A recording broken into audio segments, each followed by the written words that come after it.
మానవుడు పాప స్వభావంతో పుట్టాడని. దేవుడు మానవుని యథార్థవంతుడుగానే దేవుడు సృష్టించాడు. నమ్మకమైన వ్యక్తిగానే దేవుడు సృష్టించాడు.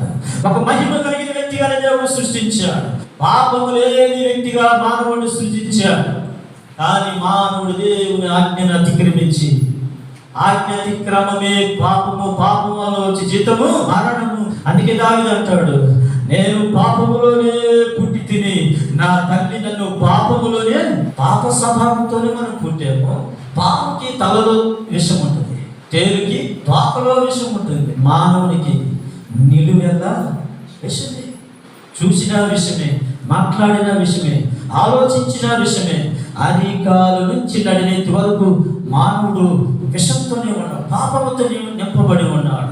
ఆ మానవుడు అలాగనే ఉంటే నిత్య నరకానికి వెళ్ళిపోతాడు గనక, నిత్య నరకానికి మానవుడు వెళ్ళుట ఇష్టం లేదు గనక, నా ప్రభు యేసుక్రీస్తు 2000 సంవత్సరాల క్రితమే నా ప్రభు ప్రపంచ మానవాల పాపము నిమిత్తము నా యేసు తన యొక్క శరీరములో ఒక్క రక్తపు బొట్టు కూడా దాచుకోకుండా ఆఖరి రక్తపు బొట్టు వరకు, చివరికి నీరు కూడా, రక్తము తర్వాత నీరు కూడా కడుపు నుంచి వచ్చేసింది. అంటే ఏ ఒక్క రక్తపు బొట్టు కూడా తన శరీరంలో మన కొరకు దాచుకోకుండా సంపూర్ణంగా ఆయన మన కొరకు రక్తమును దారపోసాడు. మనము మన పాపములను ఒప్పుకొని ఎడల ఆయన నమ్మదగిన వాడు, నీతిమంతుడును. ఆయన పాపములను క్షమించి సమస్త దుర్నీతి నుండి ఆయన మనల్ని పవిత్రులుగా చేయును. దేవుని సన్నిధిలో మనము మన పాపములను ఒప్పుకొని ఎడల.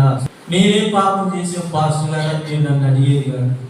నాలో ఏ పాపం లేదని మనం అనుకుని ఎడల మనం అబద్ధి మనమే మోసపరుచుకుంటున్నాం. మనము మన పాపములను ఒప్పుకొని ఎడల ఆయన నమ్మదగిన వాడు. ఏ విషయంలో నమ్మదగిన వాడు ఆయన. ఈ ప్రపంచంలో ఎక్కడ నమ్మకత్వం లేదు, కానీ నమ్మకత్వం ఏదైనా ఉందంటే అది నా యేసులోని నిజమైన నమ్మకత్వం ఉంది. ఆయన ఏ విషయంలో నమ్మదగిన వాడంటే నీ పాపములను క్షమించే విషయంలో ఆయన నమ్మదగిన దేవుడు. ఆమేన్. కొత్త సంవత్సరంలో అడుగు పెట్టక ముందే మనము మన పాపములను, మన బలహీనతలు దేవుని సన్నిధిలో ఒప్పుకొని ఎడల ఖచ్చితంగా ఆయన నీ దుర్నీతి నుండి విడిపించి నేను పవిత్రుడుగా చేయును. ఆమె అమూల్యమైన వాగ్దానములను బట్టి మనం ప్రార్థన చేస్తే ఆ వాగ్దానములను మన జీవితంలో నెరవేర్చే దేవుడు ఆయన. రాతి గుండెని తీసి మాంసపు గుండెను పెట్టగలిగిన మనస్సు కలిగిన మహనీయుడు మనం ఆరాధిస్తున్న దేవుడు. ఆమె ఎంత కఠినమైన హృదయమైన పగలగొట్టి దీనత్వముతో నింపగలిగిన దేవుడు. దేవుని వాగ్దానములను చేతబట్టి మనం ప్రార్థన చేయాలి. ఆ పాపములను ఒప్పుకొని ఎడల మనలో ఉన్న సహజమైన స్వభావాలు పోయి, మానవుడు మూర్ఖుడండి, అవిధేయుడండి, తిరుగుబాటు స్వభావం కలిగిన వాడండి, మానవుడు దేవునికి శత్రువు అండి, మానవుడికి దేవునికి దూరమైన వాడండి, తిరుగుకు శత్రువు మానవుడు.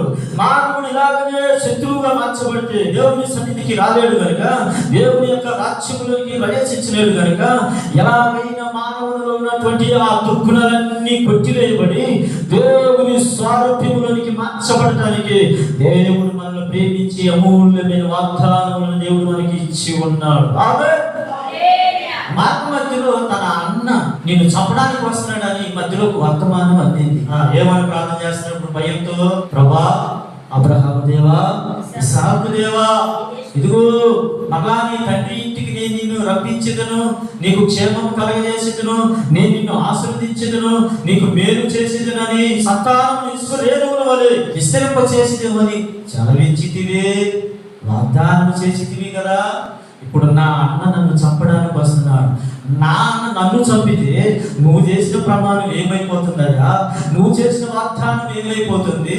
నువ్వు వాగ్దానం చేసావు కదా, నన్ను కాపాడుతావని, ఆశీర్వదిస్తావని, మేలు చేస్తావని, నా సంతానమును విస్తరింపజేస్తావని నీవు వాగ్దానం చేసేవా కదయ్యా అని వాగ్దానమును చేతబట్టి ప్రార్థన చేయుచున్నాడు. ఆమేన్. ఇప్పుడు చెప్పండి, ఆయన వాగ్దానమును బట్టి ప్రార్థన చేసేడు, తప్పించబడ్డాడా లేదా? అలా అన్నయ్య యాసావు నుండి తప్పించబడ్డాడు. మరి ఈ పాపము నుంచి తప్పించబడలేవా? నీ బలహీనత నుంచి నువ్వు తప్పించబడలేవా? నీ కుటుంబంలో ఏర్పాటు చేస్తున్నటువంటి ప్రతి దురాత్మ శక్తి నుంచి నువ్వు విడిపించబడలేవా?